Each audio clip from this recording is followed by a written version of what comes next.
I go to the gym and Arnold turns up with his H1 Hummer, but his was a turbo diesel. Mine was just a diesel. He's like, Lee, take mine for a drive. I'm like, no, I don't want to drive your car in case I crash it. Take it. I took it for a drive, come back. I'm like, you fucking asshole.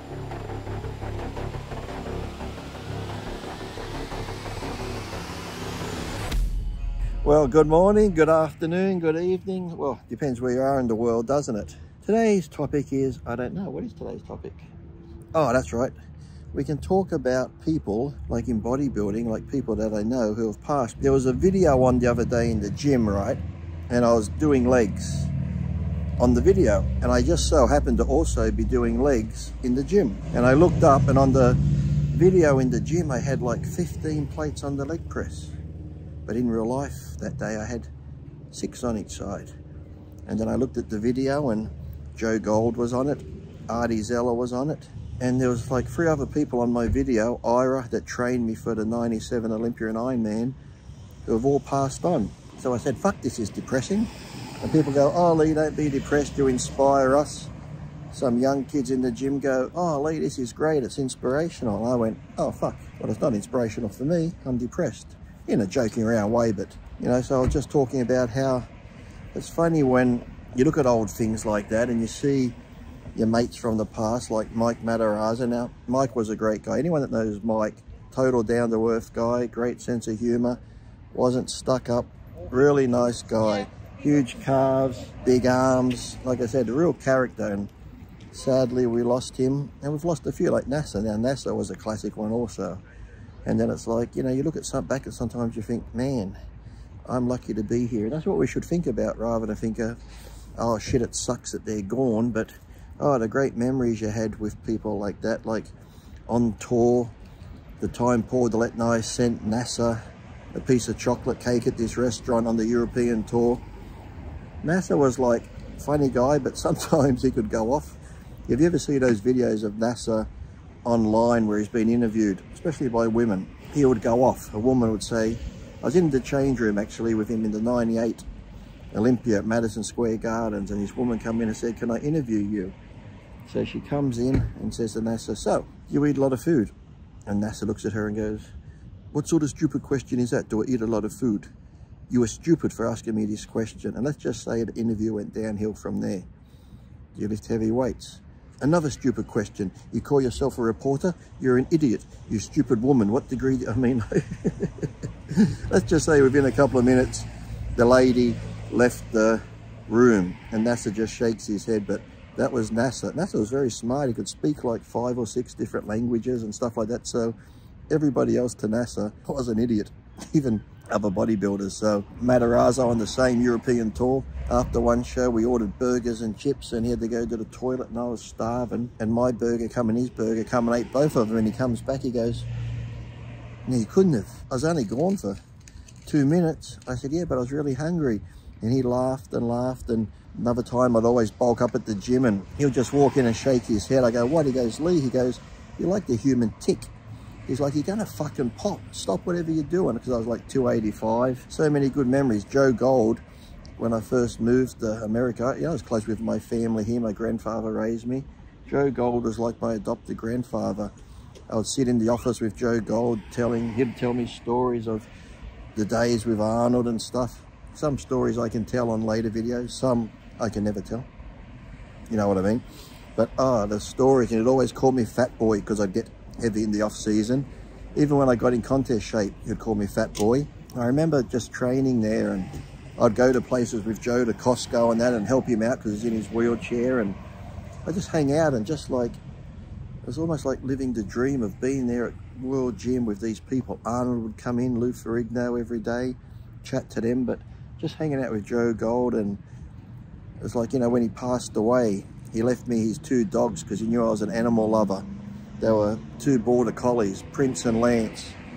Beautiful, beautiful dogs. So, like, the memories there, you can never take back. And for a long time, sadly, after when people passed away, it was like I didn't want to really get to know people because I figure, what's the point?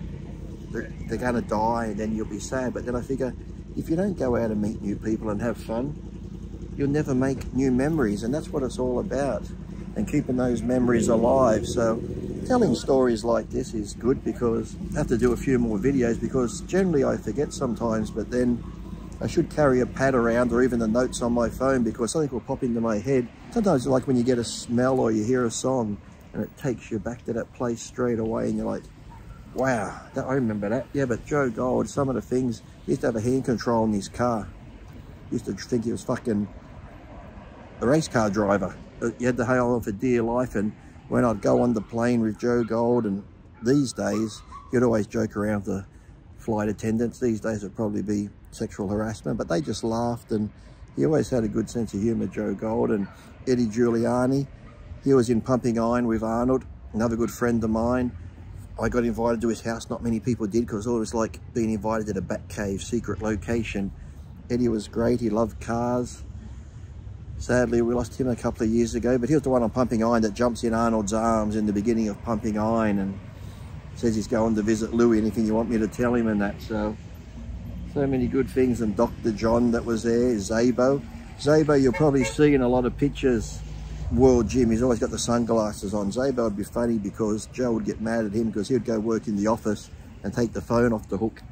And Joe Gold would be down at his office trying to call the gym. It would just be an engaged signal. But Joe Gold always took care of his friends. I got to give him that. The friends that he had from the beginning, he took care of them money-wise, everything like that. When he passed away, he made sure they were all taken care of. So, yeah, but like Joe Gold, the stories and that, like this one day, the guy come in, he wanted to try sell Joe this standing calf machine. It's like a bit of metal with a handle on it to do your calves. And I was on the back deck. He's like, fat boy, come here. I'm like, what? He goes, hop on that. So I tried it. These salesmen had been in there for probably 15, 20 minutes because Joe made all his equipment, and even on the outdoor balcony in the sun, in the weather, smoothest equipment ever. That's why when I watch Pumping Iron, it's the same equipment that was in Pumping Iron that I used when I trained there. So he says, fat boy, come here. I tried it out, I hopped on it. He goes, what do you think of that? I said, it's okay. He goes, would you use it? I said, no. So Joe Gold just turns to this salesman and goes, take your fucking piece of shit and get out of here.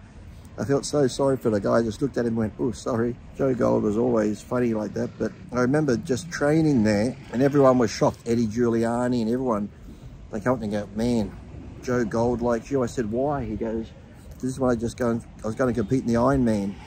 They say Joe Gold has never been to a show since Arnold, but he's coming to watch you at the Ironman show. And, you know, that meant a lot to me to think that he thought that much of me that he was going to come watch another bodybuilding show, and he did.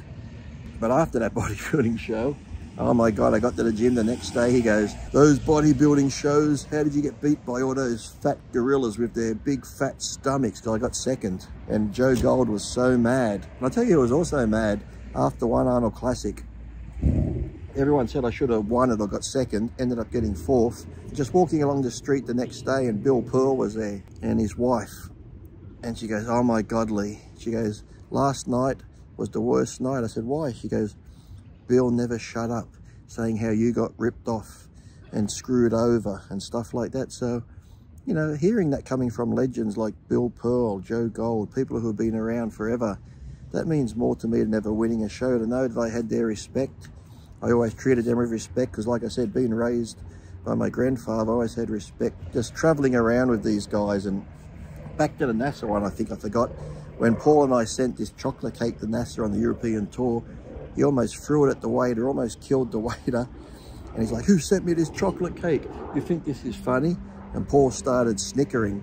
He turns around and goes, you two, how can you do this? We're competing. This is not funny. This is serious. So Paul and I now are just busting up laughing, which is making NASA more angry. On the same tour, we were meant to go to this clothing shop, which Wayne D'Amelia had been paid for us to go there. So all the athletes are going down to the bus. Paul would call me son, because Paul lived with me for a while. He goes, son, we're not going. I said, why not? He goes, we're not getting paid to go, so stay here. So we're sitting there and NASA comes all the way up. You guys, you have to come down to the bus. Paul said, we're not going. And there's like 2 more shows to go. Now, up until this point, the Spain show, the German show, I think it was Budapest, I was getting 3rd place and 4th. When I got 4th, Paul would get 3rd. And it was like NASA and Kevin were going back and forth, 1st and 2nd, and I was always 3rd or 4th with Paul. Well, because Paul and I didn't go to this event, let's just say my placing went down to 9th and that after that. So there was a little bit of politics involved. One time the airport, we're waiting and waiting for the plane, and when the 7-hour layover in the airport back then when people smoked, we're like, where's Kevin? I'm like, I don't know, let me go find Kevin. I go to the bathroom in the airport and there's Kevin, practically naked, putting tan on, because by the time we got to Spain, it was like 7 hours late. The show was meant to start at 7 at night. We got there at 11, got straight on stage, didn't finish the show till like 2 in the morning, had to go up at 5 to get on another plane.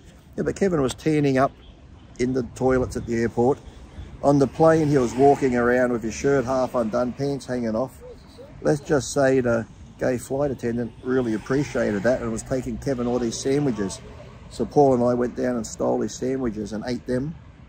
Why should we be left out? Well, things. And then there was the drug test at the 98 Olympia, where they did all the urine samples, and because they were testing for, you know, clenbuterol and diuretics.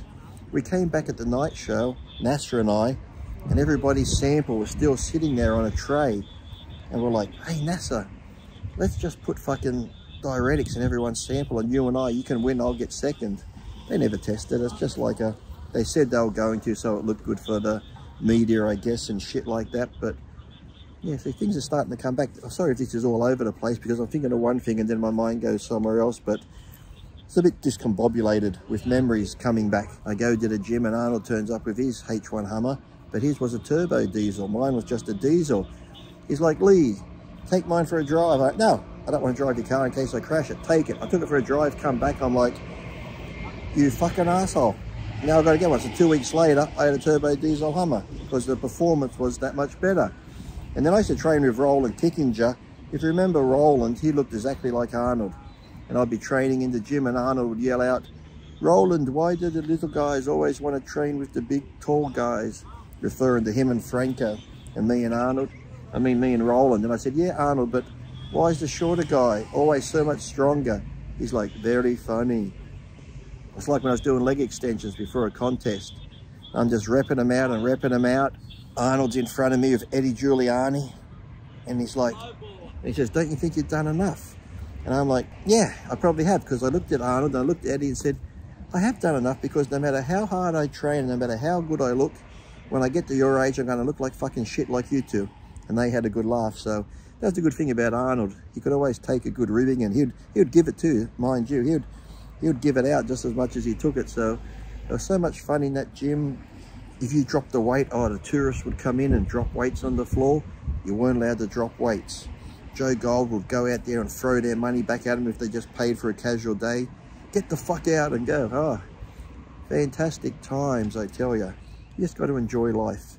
Make the most of every moment, people. Yeah, we have down days when we think of people that have passed, but hey, we're still here living. So make the most out of every day, because we never know when it is our last day. So that's my words of wisdom. Live long and prosper. Nanu, nanu, and all that sort of bullshit. And eat and be happy. Eat shit and die. Whatever other people say. But until my next video, keep the topics coming in, and I'll keep having memory flashbacks before I get Alzheimer's. But then if you get Alzheimer's, do you really know you have it?